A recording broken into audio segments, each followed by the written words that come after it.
Chapter 14. After Margot burned James' letters, Brenda saw no alternative but one. Life without James would mean living continuously with Margot and Dad, and without booze this time. One night, after she trudged slowly up the stairs to her room with a glass of water, Brenda opened the bottom dresser drawer and removed a jar full of Midol tablets she had carefully collected for this occasion. She took 2 tablets at a time. After several trips to the bathroom faucet, she managed to finish off the jar.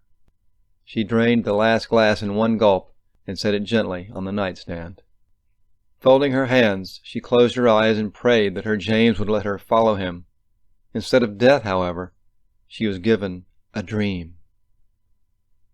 As Brenda opened her eyes, the room leaned lazily in toward her. Familiar objects appeared sharp at first, then seemed hazy. She had wanted a way out, and the way beckoned now. The moonlight shone in from the headboard window, pointing past the foot of her bed to the door. Brenda got out of bed, lurching crazily toward her destination. She reached for the doorknob, knowing somehow that once past that door, she would not be walking down the familiar hallway, but into an abyss from which there would be no return. Suddenly a gentle voice whispered, "Look." Hesitant, Brenda's hand tightened on the doorknob. "Look," the voice said again. Brenda turned slowly, glanced at the bed, and saw herself. Suspicious and at the same time intrigued, she retraced her steps and stared at the silent figure prone before her. Brenda circled the bed, searching the face for an answer, looking, always looking. The sleeping figure neither woke nor spoke to her, yet Brenda was deeply impressed with the beauty contained in her features. The legs were long and shapely. Brenda noted the supple thighs and firm breasts, and the wondrous face. The luster of the sleeping features seemed to radiate into the room. As if some nagging question had been answered, Brenda crawled into bed and listened to the hypnotic chant which escaped her lips as she gradually drifted off to sleep. A tape recorder could have picked up the sound, but not the sight of a sleepy young woman lying in bed, staring at the ceiling, and murmuring the same words over and over.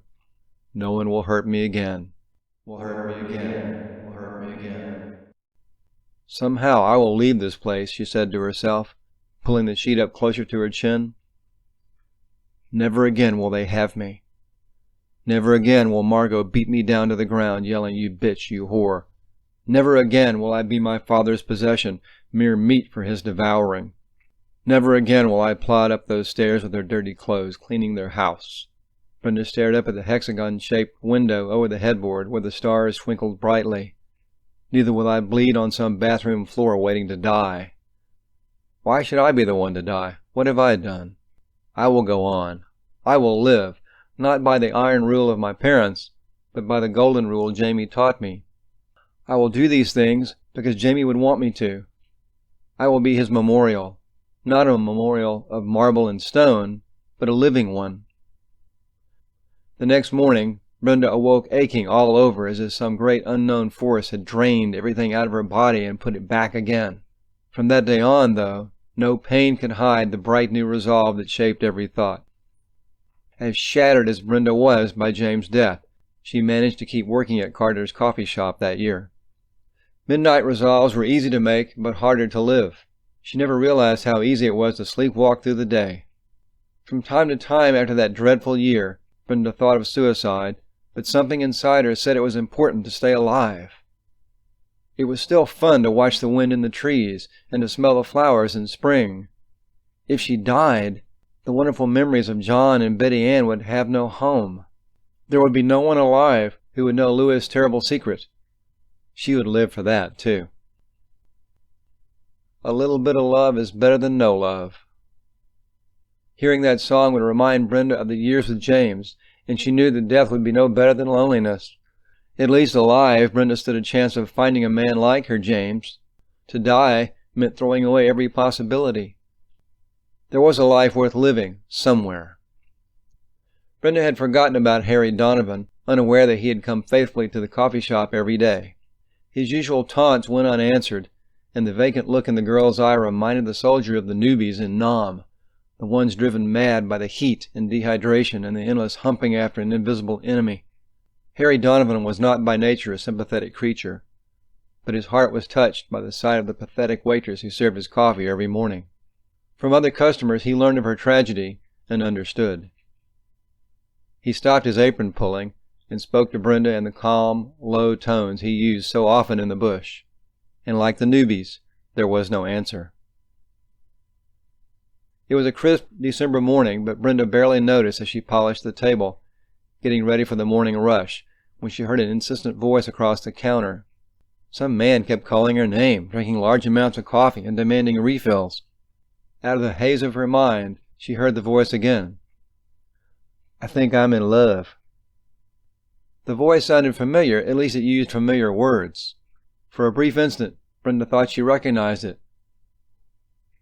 "James?" "Hi.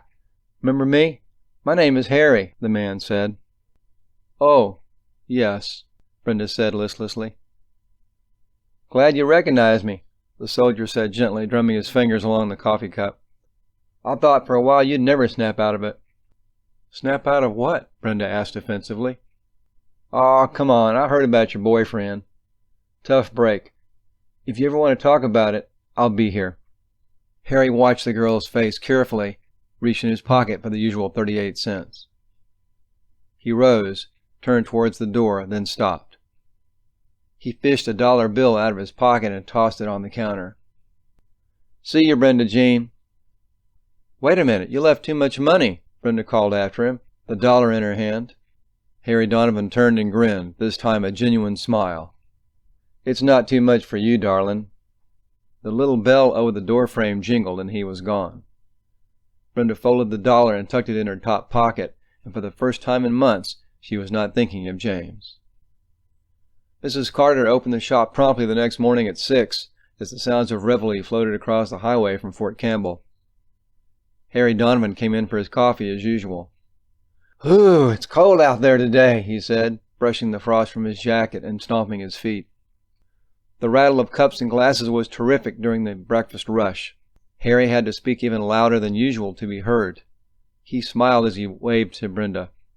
"Steak and eggs, darling, with a pitcher of coffee and a side order of pancakes." Brenda sauntered over casually, her hands on her hips. "Well, well, what happened to plain old give me a cup of coffee?" she asked. "Coffee? It's payday, woman. Damn, I'm in a good mood," Harry exclaimed, slapping his thighs for emphasis. The eyes behind the horn-rimmed glasses grew calm and serious. "Say, why don't you and me go out on the town tonight?" Brenda's instinctive response was no, an impulse bred into her by the years of torment living with Lewis Campbell. "Go out on the town," the soldier said. "Go out. Get out." Yes, Brenda desperately wanted to get out. She would be 18 in a few months, maybe get an apartment, but could she endure the time left? Brenda was aware of a new emotion more ominous than the revulsion she felt at Lewis' touch. There were times when she heard her father in the shower, naked, alone.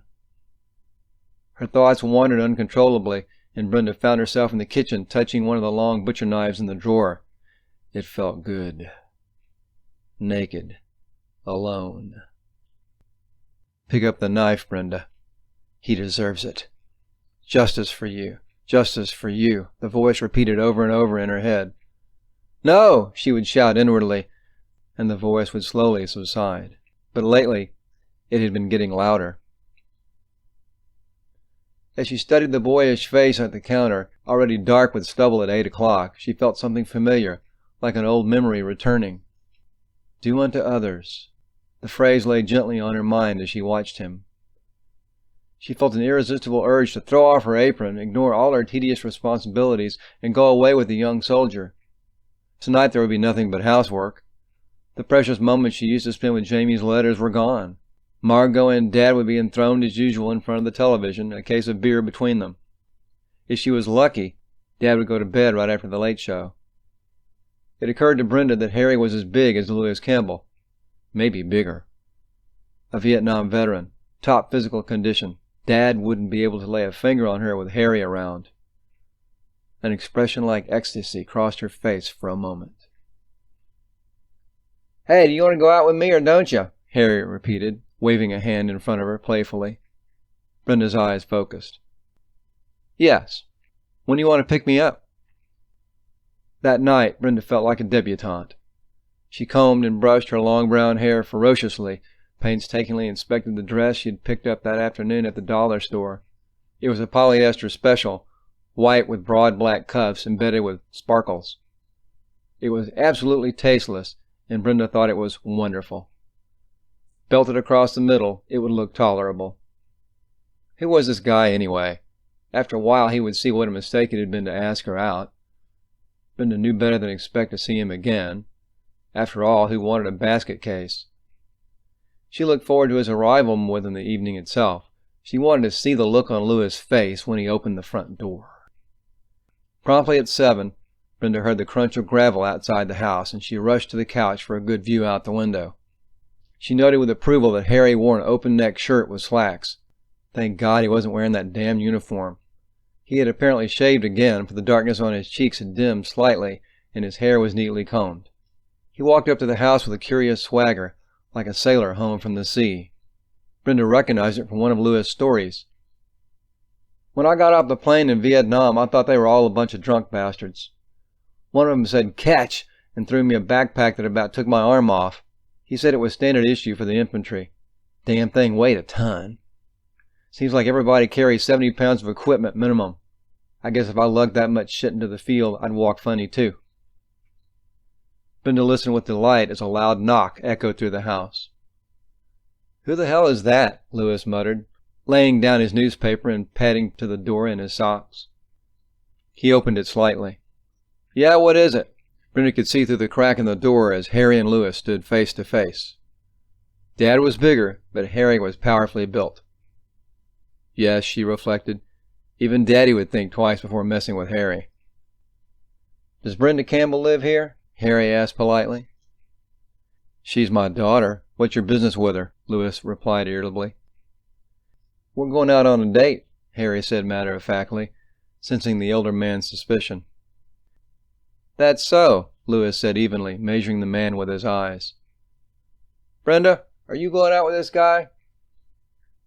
"Yes, Daddy," Brenda replied, standing just behind him. Before he had time to answer, she ducked under his meaty outstretched arm and stepped outside. "Be back by 10, she called out behind her, pulling Harry along with one arm tucked discreetly at his elbow. "Tell Margot I'll get the rest of the house cleaned up later." She didn't look back. "Nice family," Harry said when they were inside the car. Brenda noticed his shaggy eyebrows raised, as if in a question. "That's just my dad," she replied, adjusting her seatbelt. "He's not too excited about me dating." "What's he want to do, keep you home forever?" "Yeah, I guess you could say that," Brenda mused, watching with relief as the car eased out of the drive, leaving the house in darkness behind. Harry drove to the local drive-in, where Brenda sat through a double feature of What's Up, Doc? And a war movie, resisting all Harry's attempts to put his arm around her. Conversation was brief and polite. She dropped a lit cigarette accidentally in the floorboard, and Harry, seeing his chance, slipped one arm through hers, brushing her right breast accidentally. She did not flinch, but as her head came up from the dashboard, her eyes were narrow with anger. "Don't do that again," she said evenly, her cigarette glowing in the darkness. "Sex is no big deal to me, remember? I told you about James.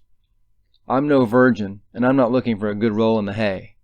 We may go to bed together, but it will be when I say and if I say. I tell you I want to get married to get out of my father's house. Understood?" Harry's face was a neutral mask, the expression he always assumed when challenged. "If you say so," he said with a shrug. Brenda glared for a moment more, then smiled, watching the flush on Harry's face. "Here," she offered, reaching across the seat to him. "Give me those glasses. You've got 'em all fogged up." She wiped them gently, pretending not to notice as Harry moved closer in the car. That night, Harry dropped Brenda off at her front door. The living room curtain was quickly closed. She remembered the suspicion and distrust that had passed between her father and the younger man earlier that evening, and she liked it. "See you tomorrow, Brenda?" Harry asked, his massive frame outlined from the glow of the car's headlights. "Sure," Brenda replied, loud enough for Louis to hear. Late that night, Brenda watched the stars twinkle in the clear winter sky outside her window. She let her mind wander back over the last several hours. "Just give me time. You'll learn to love me," Harry had said. Brenda told him she would think about it. Later that winter, Harry asked her to marry him again, and she did not ignore his plea. She said yes. Brenda would be finishing school in 4 months, and she would be out of her father's house forever. On the other hand, Brenda knew very little about the man, and what little she did know did not sound promising. She remembered vividly one afternoon in Hopkinsville, where they had a picnic lunch. Harry had been in a good mood all morning. When he kissed her, Brenda barely flinched. She had learned Jamie's lessons well. Now they were lying on their backs, drifting with the afternoon. Brenda had unbuttoned her blouse, feeling the cool breeze skim across her chest. Harry lay quietly, staring into the limitless sky. Brenda watched him as he stared upward and chewed on a Jimson weed. He searched the vast dome overhead, so high, bright, and clear. The wind whistled gently through the trees. It was one of those peculiar days when, for a few moments, not a plane could be heard, and the concrete interstate a few miles away was absolutely empty. The sky looked just like it did in Vietnam. He lay on his back, his eyes unfocused, whistling a tune from the 60s. Harry was nervous. The whistling was just a cover so he wouldn't be afraid. He could hear nothing but the silence, and after a while the silence overcame the soldier, and he was silent too. Brenda had almost dozed off when Harry screamed, "Come out, Evan, you son of a bitch!" Harry didn't see Evan until the sunlight shifted on the mottled ground. "Harry?" Brenda peered over his shoulder, trying to see his eyes. "Evan," he moaned quietly. "My God, Evan, you let them get you too." He didn't see Brenda amid the sunlight splotches across the mottled, camouflaged ground. "Oh, Harry." Harry rolled over on his side, away from Brenda. If the heaves didn't stop soon, he was going to throw up. That's what usually happened. "Harry? Harry!" Brenda pulled on one of his arms, trying desperately to turn him over. Harry felt his stomach settle down. The heaves would be gone in a moment. He rolled over on his back, and this time he saw Brenda and not Evan anymore. His eyes were focused. "I'm okay, Brenda. I was just dreaming, that's all."